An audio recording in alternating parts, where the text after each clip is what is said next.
जिल्ह्यातील घडामोडींच्या प्रत्येक क्षणांची अचूक माहिती मिळवण्यासाठी पहा फक्त एनसीएन न्यूज। आमच्या YouTube चॅनलला सबस्क्राइब करा आणि बेल आयकॉनला प्रेस करा।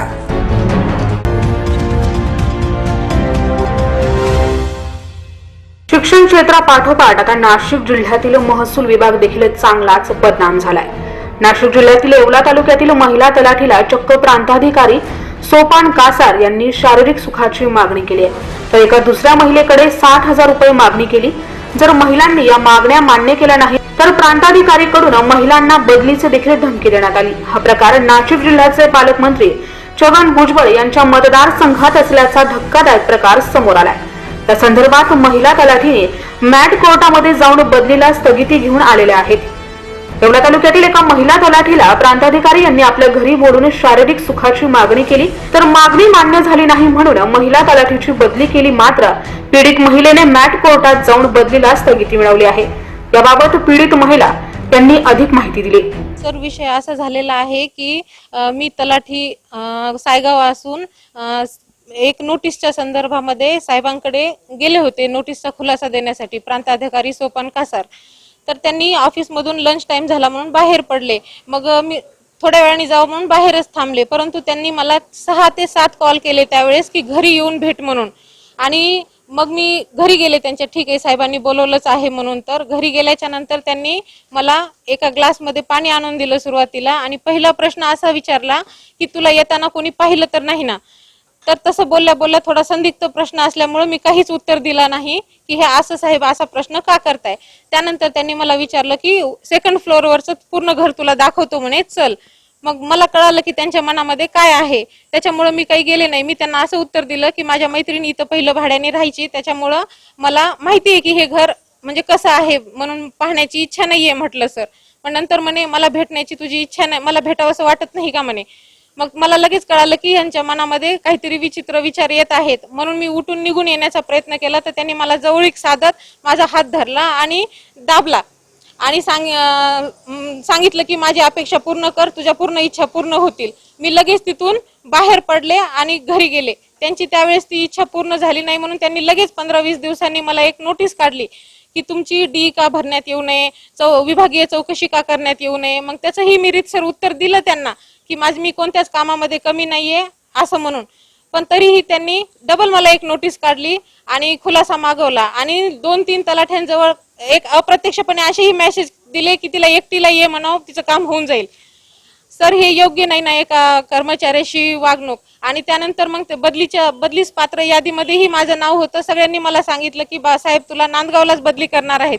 सर, माझ्यापेक्षा सिनियर 2 तलाठी आहेत, शेटे आणि शिंदे माझ्यापेक्षा सिनियर आहेत। त्यांना 11 वर्ष झालेले तालुक्यात आणि मला 9 वर्ष झालेत। त्यांची बदली केली नाही आणि माझी अवघड क्षेत्रामध्ये त्यांनी बदली करून दिलेली आहे। तर येवला तालुक्यातील दुसऱ्या महिला तलाठी यांना उपविभागीय अधिकारी सोपान कासार यांनी दप्तर तपासताना मी सोपा काढू शकतो म्हणून मला 60,000 रुपये द्या।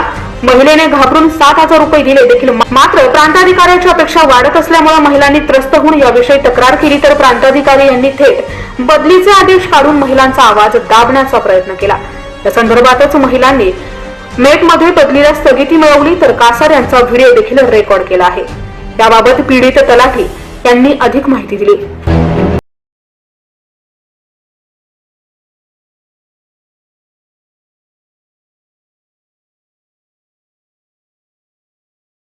तलाठी यांनी स्थगितीनंतर नाशिकचे जिल्हाधिकारी सूरज मांढरे यांना भेटून आपल्याला झालेला त्रास सांगण्याचा प्रयत्न केला। मात्र सूरज मांढरे यांनी महिलांना अरेरावीची भाषा करत पत्रकारांना काही सांगू नका, नंतर बघू, तर तुम्ही तुमचं कार्यालय सोडून आलेच कसे असा सज्जड दम दिला। कशाला शूटिंग करतात? जबाबदारी आहे की नाही आहे?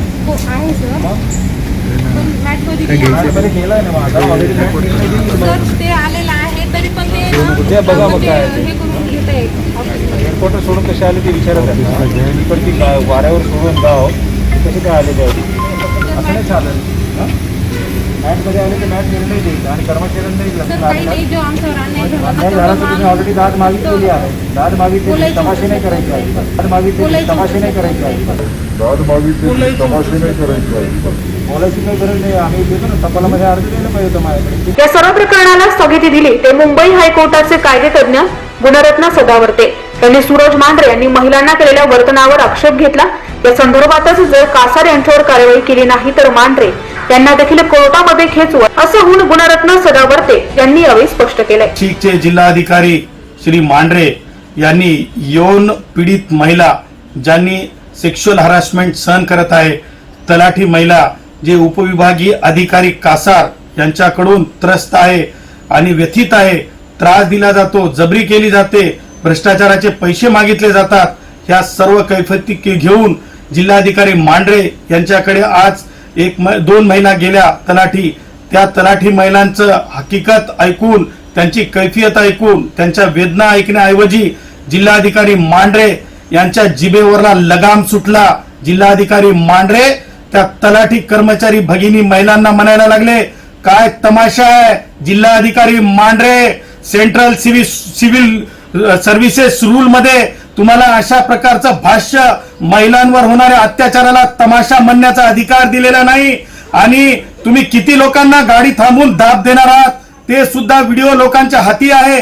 दुसरी गोष्ट, ज्या महिलांनी आपली कैफियत सांगण्याचा प्रयत्न केला त्या महिलांनी हे सुद्धा सांगितलं की ही आमच्या बदल्या सुद्धा करण्याचा घाट सेक्शुअल हॅरासमेंट मध्ये हॅरासमेंटचा प्रकार आहे आणि आम्हाला माननीय मॅट कोर्टाने त्या संदर्भात आदेश सुद्धा आमच्या फेवर मध्ये दिलेला आहे। ते सुद्धा ऐकण्याचं तर सोडूनच द्या, परंतु सार्वजनिक रस्त्यावर या मागासवर्गीय समाजातील महिलांवर, कर्मचाऱ्यांवर मांढरे असं म्हणाले की हे गाव कशा सोडून आल्या। मांढरे लक्षात ठेवा, जेव्हा आपल्या स्वतःची आई बहिणीवर अत्याचार होते त्यावेळेस ती आई बहीण पळत अधिकाऱ्यांकडे, वरिष्ठांकडे जाण्याचा प्रयत्न करते आणि तशी जर ते आया बहिणी तुमच्याकडे आलेल्या असतील, त्या तलाठी भगिनी आलेल्या असतील तर तुमचं हे वर्तन हे सिव्हिल सर्व्हिस रूलच्या विरुद्ध आहे।